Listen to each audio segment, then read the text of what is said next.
My family paid $2 million to make me vanish after I discovered their corporate fraud. Poor thing had a breakdown. They told everyone. 3 years later, I returned with all their secret files. Breakdown? No. I was just organizing the evidence. I smiled as the secretary walked in. The night I discovered what my family was really doing with Preston Pharmaceuticals, I was working late in my father's office as chief financial officer and the CEO's daughter. I had access to everything, or so they thought. "Julia, honey, you work too hard," Dad always said, patting my shoulder with paternal pride, "just like your old man." What he really meant was, stay busy with the obvious tasks. Don't look too closely at the hidden ones. Don't question why certain numbers didn't add up or why some files were marked executive access only. But that night, exhausted and frustrated after another board meeting where my concerns had been dismissed, I decided to look closer. The irregularities had been bothering me for months. Clinical trial results that seemed too good to be true. Research budgets that fluctuated wildly. And most concerning, a pattern of small pharmaceutical companies being acquired and then mysteriously shutting down their most promising drug trials. "You're being paranoid," my brother Michael had said that morning, barely looking up from his phone. As chief operating officer, he should have been more concerned. "The numbers are fine. Focus on the quarterly reports." But the numbers weren't fine. And after everyone had left for the day, I finally found proof. Hidden in an encrypted folder marked Project Phoenix were the real clinical trial results. Not the ones we'd submitted to the FDA, but the actual data showing our new wonder drug had failed spectacularly. Worse, it had caused severe side effects that had been carefully covered up. My hands shook as I dug deeper. Emails between my father and the research team ordering them to alter the data. Financial records showing millions in hush money paid to silence whistleblowers.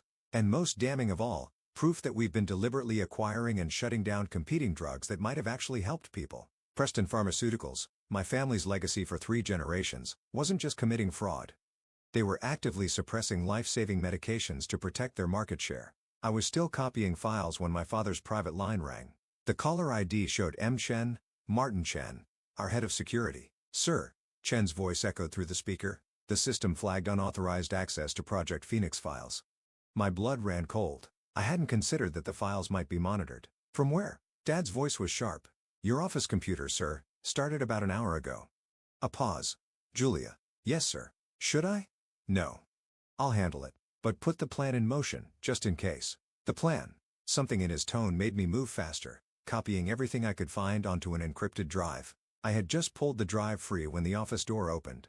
Dad stood there, still in his dinner jacket from the charity gala he'd attended. His face was calm, but his eyes were steel. "Working late, sweetheart?" "Just catching up on some reports," I said, slipping the drive into my pocket. He stepped into the office, closing the door behind him. "Funny thing about reports, they usually don't require accessing classified research files." "Dad, how much did you see?" I met his gaze steadily. "Enough." He nodded slowly as if I confirmed something. "I was afraid of this. You always were too smart for your own good." "The trials failed," I said. "People died, and you covered it all up." "We did what was necessary." "Necessary?" My voice rose. "You buried evidence that could have saved lives. You're still marketing that drug as safe. Keep your voice down." He moved to his desk, pressed a button on his phone. "Martin, proceed." The office door opened again. Martin Chen entered, followed by 2 men I'd never seen before. "What's going on?" I asked, though I already knew. "You're having a breakdown," Dad said softly. "The stress of the job, the responsibility, it's all become too much." "I'm not. The private facility is very discreet," he continued as if I hadn't spoken. "You'll have the best care money can buy." I backed away from the approaching man. "You can't do this." "Of course, I can. I'm your father." His smile was gentle, reasonable. "I'm protecting you, just like always. By committing fraud? By hurting people? By building something that will last?" His voice hardened. "Something you're now threatening to destroy." I lunged for the door, but Chen was faster. His grip on my arm was professional and personal. "Your choice," Dad said. "Go quietly to the facility. Rest, recover. $2 million in a private account when you're better." Or the threat hung in the air. I thought of the whistleblowers who'd been silenced. How many of them had simply disappeared? "How long?" "Until you're well again." He meant, until they were sure I wouldn't talk. I let my shoulders slump, projecting defeat. "Can I at least pack a bag?" "Already taken care of." Chen gestured to the door where a small suitcase waited. "They planned this. Probably had it ready for weeks, just in case." "Julia." Dad's voice softened. "This is for the best. The company, our family's legacy. It's bigger than any one person." I looked at him, Really looked at the man who taught me right from wrong, who had encouraged me to always tell the truth. Now he was burying the truth along with his daughter's freedom. "You'll see," he said. "In time, you'll understand." I let Chen lead me out, past the family photos on the wall. Mom, gone 10 years now. Smiling from behind her desk as chairman of the board, Michael and me at graduation, both heading for our predetermined roles in the family business. Generations of Prestons building their pharmaceutical empire. All of it built on lies. The drive felt heavy in my pocket as we took the private elevator to the garage. They hadn't searched me. Why would they? I was just their broken little girl, having a mental health crisis. Chen's men escorted me to a waiting car with tinted windows. As we pulled away from Preston Pharmaceuticals' gleaming headquarters, I caught my father watching from his office window. He raised his hand in what looked like a wave goodbye. He had no idea it was really goodbye. "The facility is very comfortable," Chen said from the front seat. "Private room, garden access, all the amenities." I said nothing, letting them think I was sedated by whatever they'd slipped into my water back in Dad's office. Amateur move, really. I'd seen it coming and only pretended to drink. 3 hours later, they delivered me to Aurora Grove Wellness Center, a beautiful estate nestled in the Berkshire Mountains, the kind of place rich families sent their problems to disappear. "Welcome, Miss Preston," the intake nurse said warmly. "We'll take good care of you." "I'm sure you will," I thought. Right up until I escape. The drive was still in my pocket, heady with secrets that could bring down an empire. My father thought he was buying my silence with $2 million and a padded cell. What he really done was give me everything I needed to destroy him. I smiled at the nurse, playing my role. "Thank you. I'm so tired." "Of course you are, dear. Let's get you settled." As she led me inside, I was already planning. They thought I was having a breakdown. Really? I was just getting started. Aurora Grove Wellness Center was a prison disguised as paradise. The gardens were beautiful, the staff unfailingly polite, and every window was fitted with unbreakable glass. "Your father calls daily to check on your progress," Dr. Wells told me during our morning session. "He's very concerned about your delusions." I smiled vacantly, playing the dutiful patient. "The medication helps. Everything seems clearer now." She made a note in her file. They all loved making notes, documenting my supposed recovery from paranoid fantasies about corporate fraud. What they didn't know was that I was documenting everything too. The drive with Preston Pharmaceuticals secrets was safe, hidden in the one place they'd never check. Inside the cheap plastic cross, I'd been allowed to keep for religious comfort, but that wasn't the only evidence I was gathering.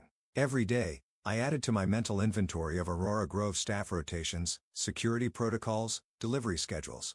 I made friends with other patients, particularly those who had their own reasons to want out, like Sophia, a hedge fund manager's wife who threatened to expose his Ponzi scheme. "They all said I was crazy too," she whispered during art therapy. "Turns out being right looks a lot like being insane."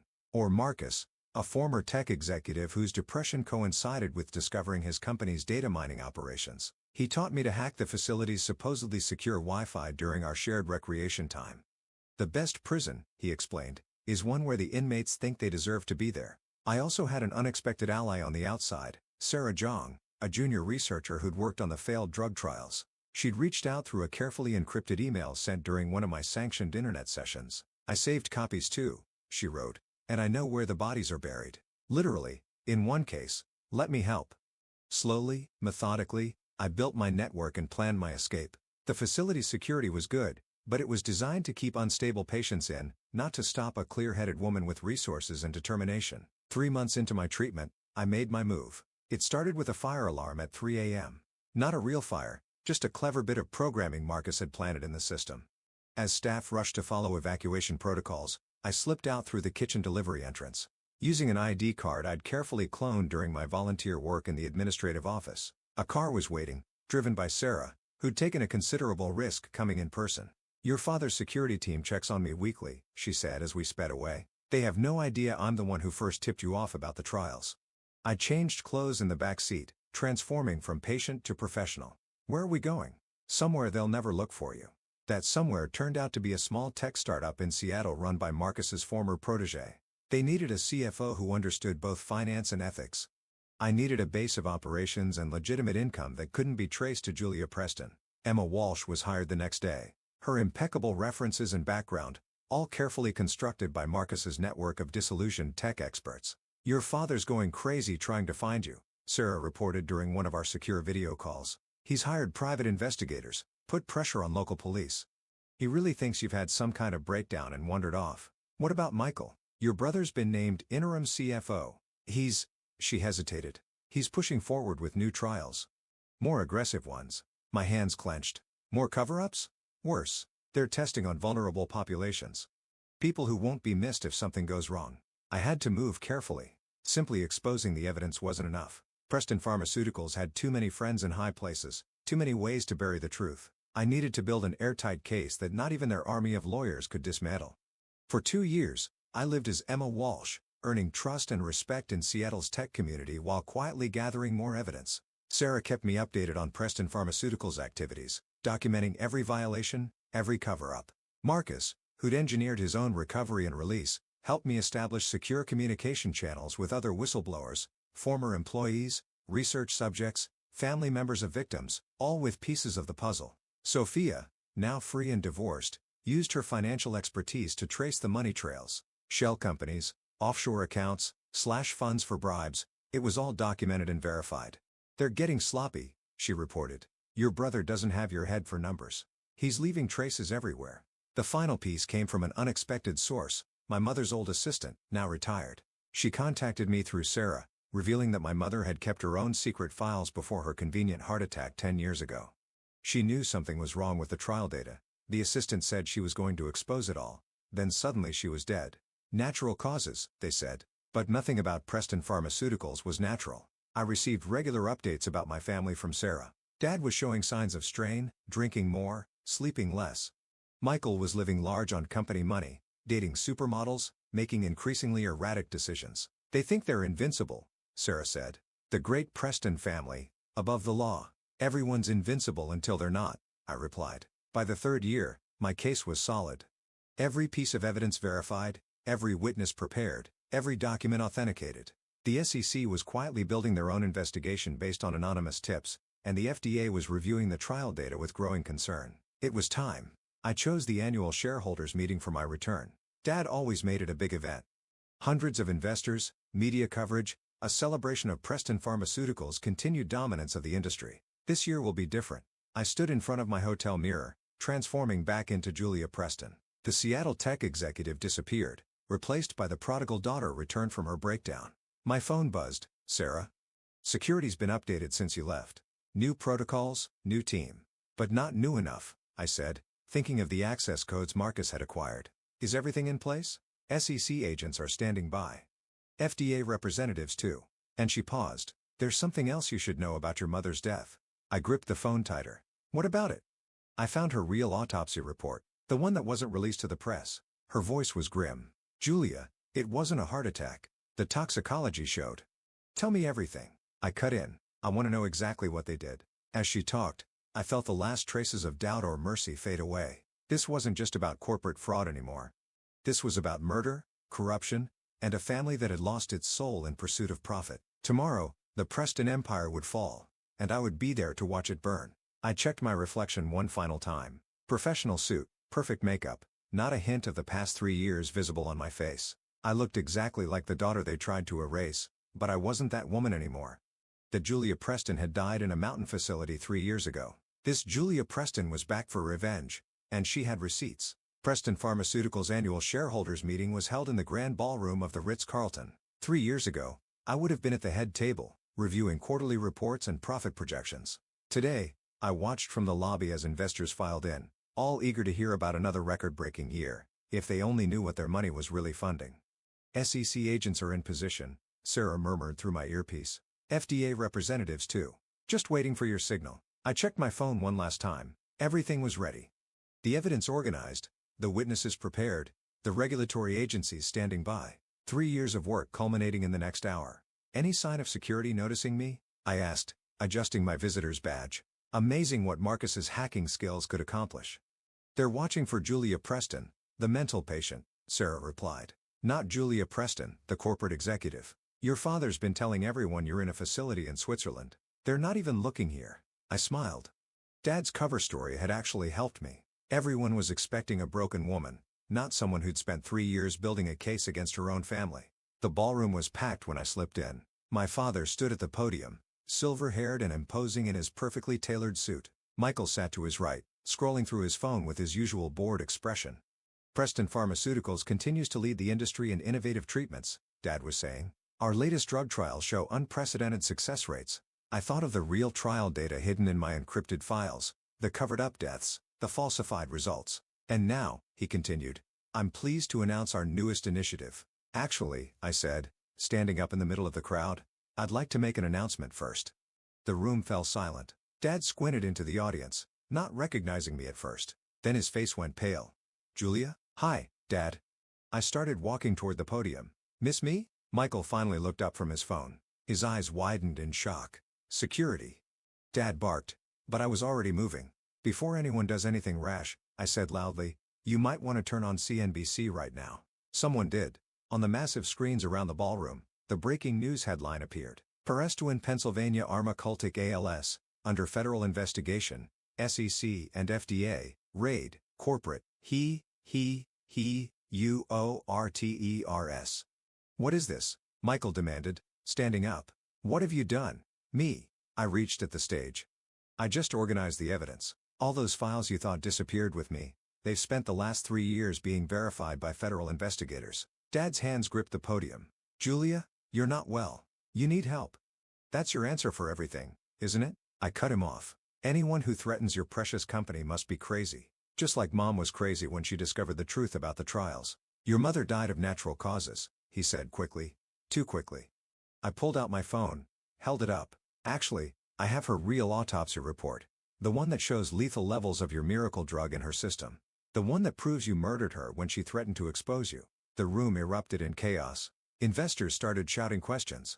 Reporters who've been covering the standard corporate event suddenly had a much bigger story.